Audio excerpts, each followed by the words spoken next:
Hey guys, Tactic here. Remember when I made a video about the followers and what gear you can choose for them? Well, today I finally got time to record my own follower and prove to the skeptical people out there that followers can make noticeable difference in competitive or higher greater rifts. Now as you can see, my follower of choice is a Templar simply because it helps me a lot as a melee class with more regen, with taunting enemies, and with extra fury in my case. And this is not something just for the barbs, of course. You already know, I'm sure, but every different class benefits from different resource bonus from them. Now, as you can see, the Templar is actually built around AoE.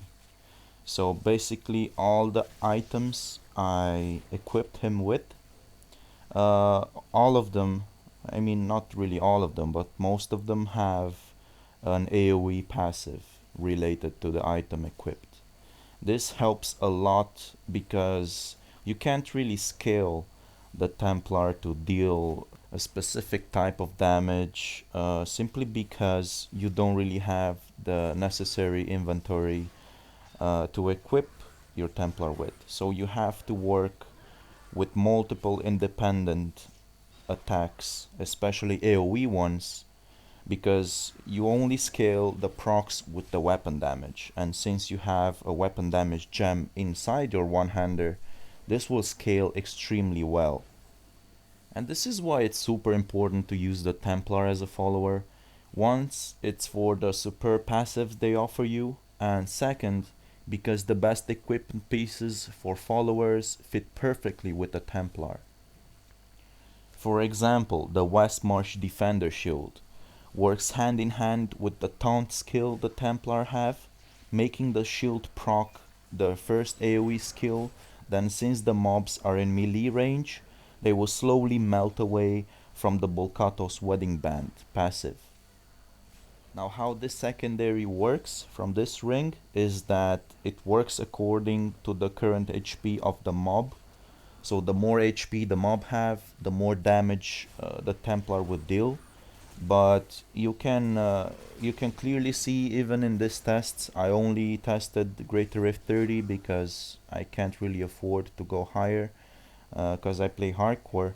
But you can see, for example, right now when the Templar will go between them, you can see him dealing even 15 million ticks for each mob around him.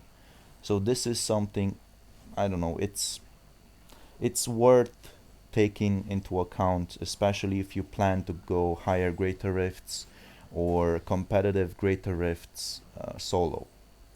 You should also notice that the ring's damage is capped at 2000%. This came with the leaderboard's appearance, because you can imagine in higher greater rifts this ring would be best in slot, because if it's not capped at 2000% weapon damage, basically it's the same story with the furnace. This is why they changed the furnace, because percentage based uh, skills and items that deal damage based on the percentage of mobs HP is simply not a viable mechanic to have, because everybody would have revolved around building their characters with those items in them, because they would have no chance to compete with other builds that miss those items. Now, the damage boost is clearly huge, and the synergy with other skills and items make it one of my favorite items on the follower, even if I sacrifice a stat, because I have critical strike damage on it, and it's useless since the Templar is already capped at 150%. Well, for more information related to followers mechanics, I will link another video below. So, we talked about the Bolkatos Wedding Band, or we talked about the Westmarch Defender. Now let's talk about the Thunder Fury. Basically, this item is very important for this type of build simply because it's another AoE proc and it hits 5 targets, it slows them as well.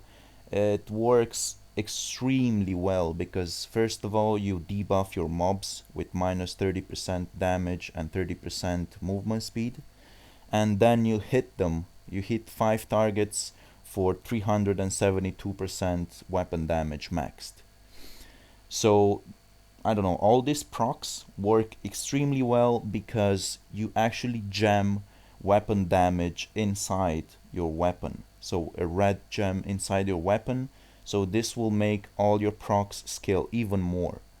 So as you can see right now, I'm showing off my gear on the follower. Well, they are not perfectly rolled, but for a follower, I realize it's something really hard to obtain. But this is something you should aim for if you want to do this kind of damage.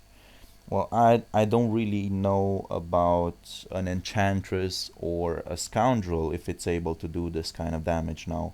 But in my opinion, they really cannot compare with all the amount of procs and the AoE and the passives that this kind of Templar offers you.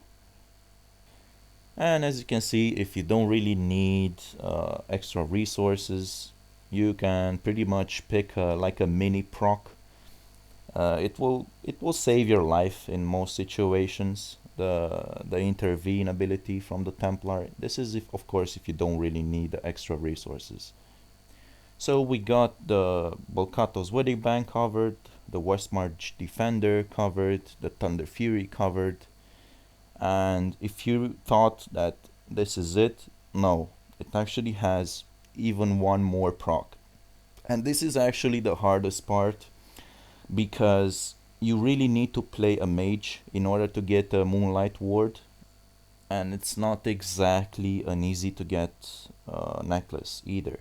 So basically what you can do is level up a wizard and go to Kadala every time you have extra blood shards and go for necklaces. This is of course it's hard to do, but it's actually worth it. And once you have it, or you can get friends who play wizards and they don't need that necklace because their king builds are not really the thing right now. So you can bring them in and help you find a Moonlight Ward. This is how I got mine actually. But in the end, it's worth the time, and it contributes to min-maxing your Templar, which is another AoE attack that scales with weapon damage. Okay, now let's do the math. So 15 million from the Wedding Band, and let's just make an average from the around 300% weapon damage procs from the Thunder Fury, the Defender, and the Necklace. And let's say it's only 2 million. And so 15 million plus 2 million plus 2 million plus 2 million, that makes like 21 million damage per rotation.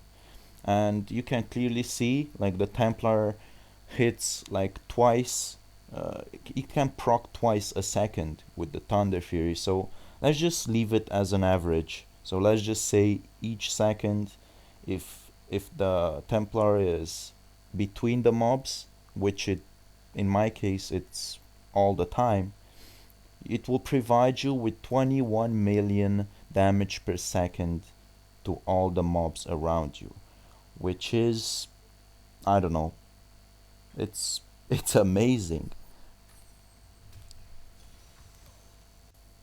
And of course this comes with all the other benefits. Like I don't know, it's even fun to see your Templar being useful, as you don't feel like it's a useless thing or just your Unity carrier.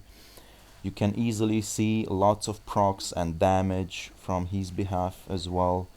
All in all, it's something fun, worth investing in, and rewarding to aim for, especially since it will help you progress easier. Now, we only talked about the damage, So the other benefits are of course the passives with the health per second, the resource generation, the taunt, the heal, the mini proc. I don't know if you can consider a mini proc, because if you're low HP, the Templar will intervene and heal you. It's not exactly a proc, but it helps you exactly in the critical situations. And the 30% movement and attack speed crowd control from the Thunder Fury. Well, I don't know. This is overwhelmingly better than what the ranged followers have to offer, in my opinion. Especially for a hardcore player, it's you can't really compare.